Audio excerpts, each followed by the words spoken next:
Welcome to Business Line's State of the Economy podcast, where you'll find insight, analysis, and the story behind the numbers.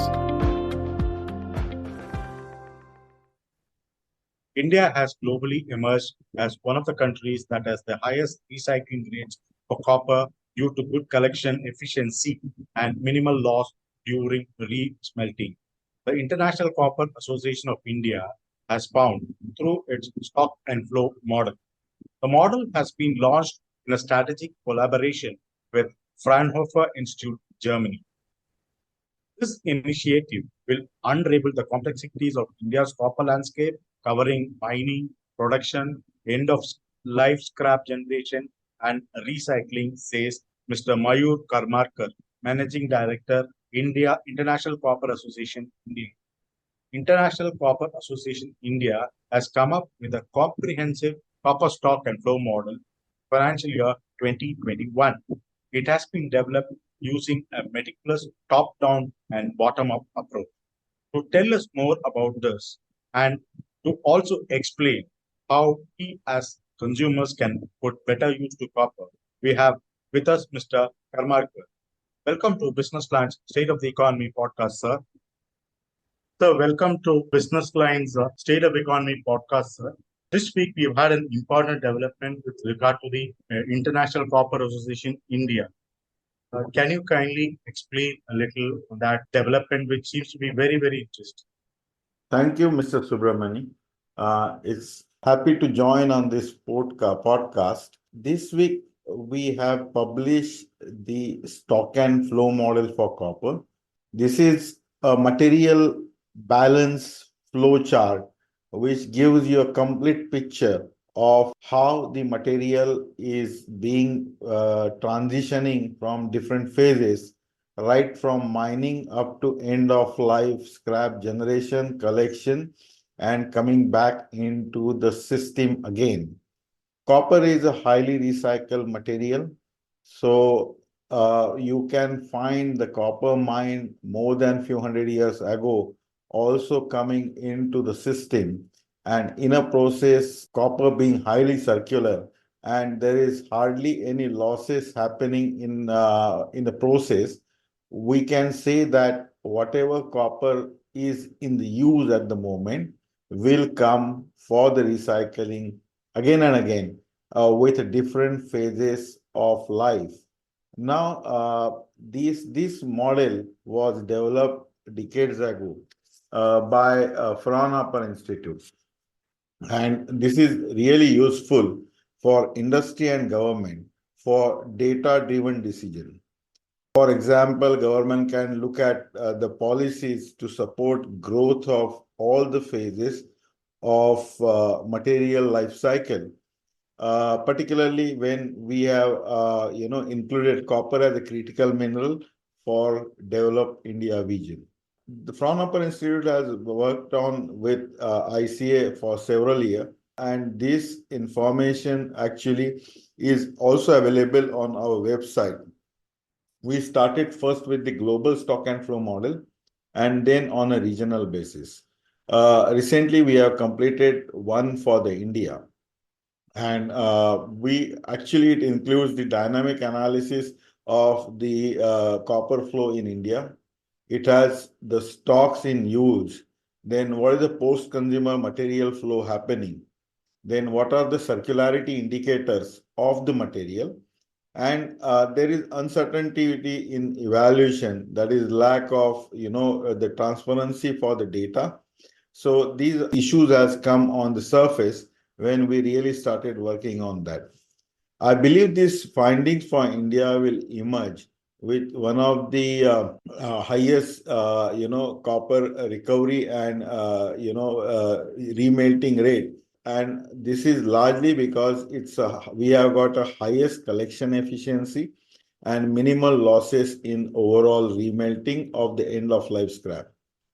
As you know, copper is expensive material for the average per capita income.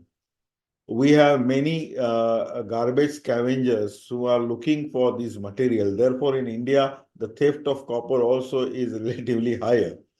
So as a result of that, even the garbage scavengers can identify copper small piece from the heaps of garbage by color. So copper and brass color are known to everybody. And by color, they can separate the material and bring it back into the circular economy. So we having a higher collection and secondary copper generation, almost coming to 93% in a system, is not a surprise. Now, what we have to see also is that this recycling rate, how it links overall to the metal quality and the issues we have with respect to the quality, for which the ministry already has come out with the quality control order. Now, if really see in terms of this copper stock and flow model, how it will be useful for the government. Government can look at the ways and means of having the more and more data for the critical mineral. The experience of copper will help them for other mineral also. So for improving the data capability, maybe if there is some requirement of correcting the HS code, that work can be taken by the government. Government would focus largely on the secondary refining and rather than just remelting of copper, because as you know that the secondary refined smelted refined copper can be as good as the primary, and it can be traded even on the LME. In India, there was a plant of Hindustan Copper doing the same thing, but unfortunately, the plant is closed down. So, the essentiality of having this secondary smelting refining is known to copper industry, but we are very tolerant to the quality as a society. As a result of that, we have a large amount of the scrap coming into electrical application, creating the problem. Sir, you're saying about 93 to 94% of the copper is got back, it's being remelted and then being reused. What is behind this efficiency of reusing copper in India? The first reason is copper expensive.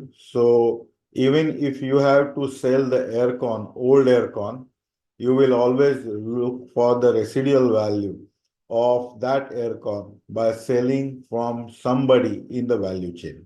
So we are cautious as a society of having that residual value earned after giving the scrap, including the old newspapers. We sell at the price of 10, 12 rupees a kilo minimum.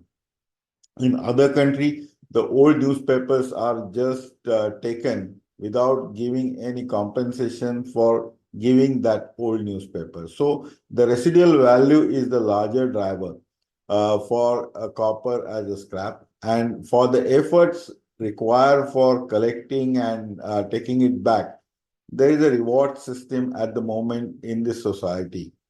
For example, the garbage collector, even if he gets some amount of copper and few other metal, he can get at least 100 to 200 rupees for his daily survival. Unfortunately, that's not transferred to the economy because they don't come into tax system, or they don't come into an organized, I would say organized in terms of economically organized, but as a market structure, they are organized. But that is the first incentive.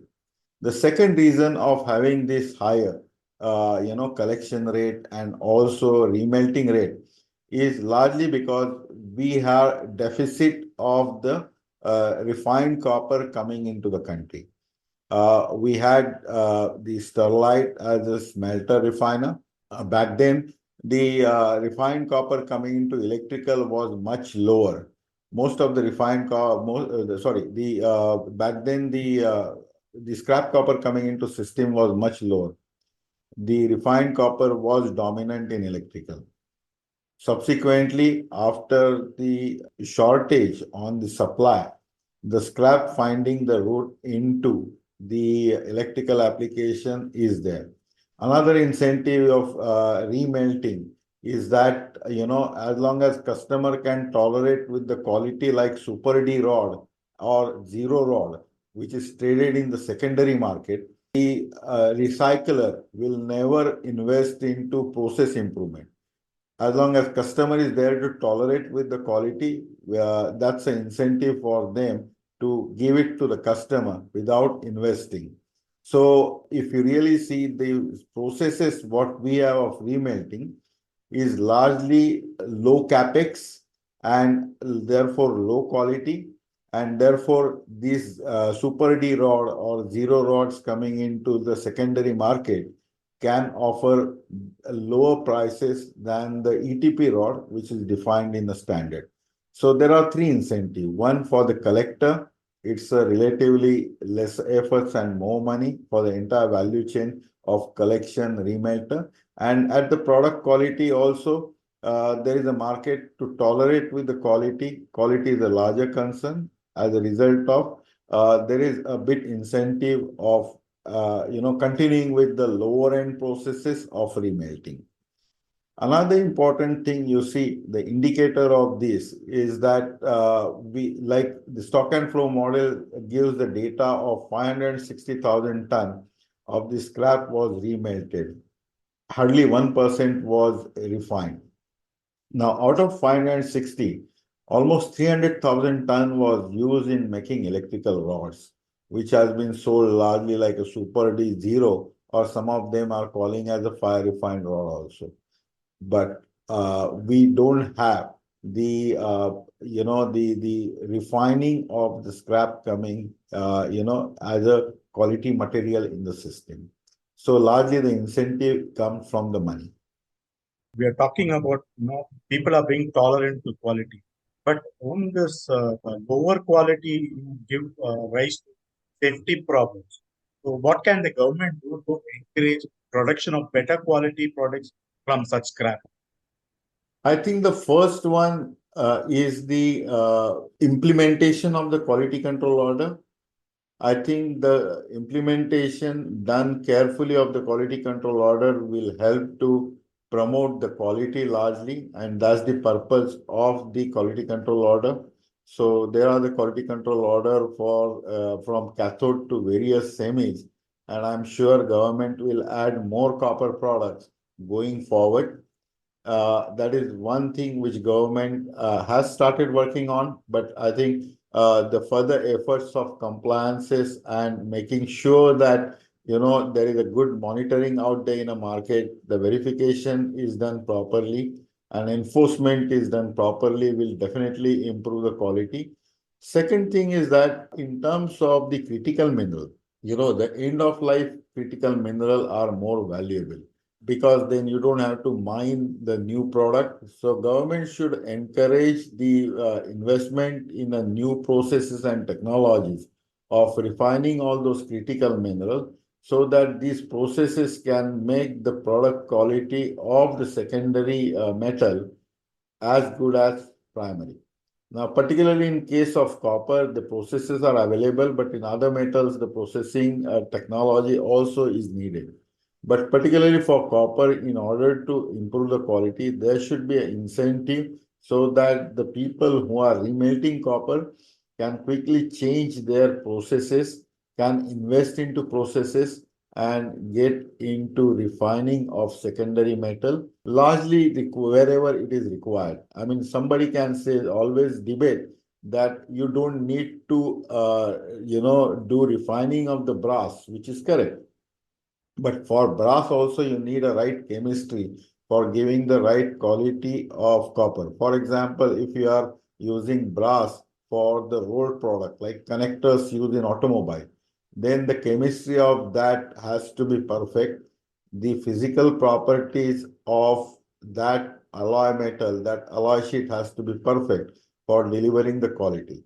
So for improving overall quality, I think the industry need to move from the age-old melting technology and then converting that into copper semis to really refining and making a right chemistry for the quality usage and manufacturing quality products in India.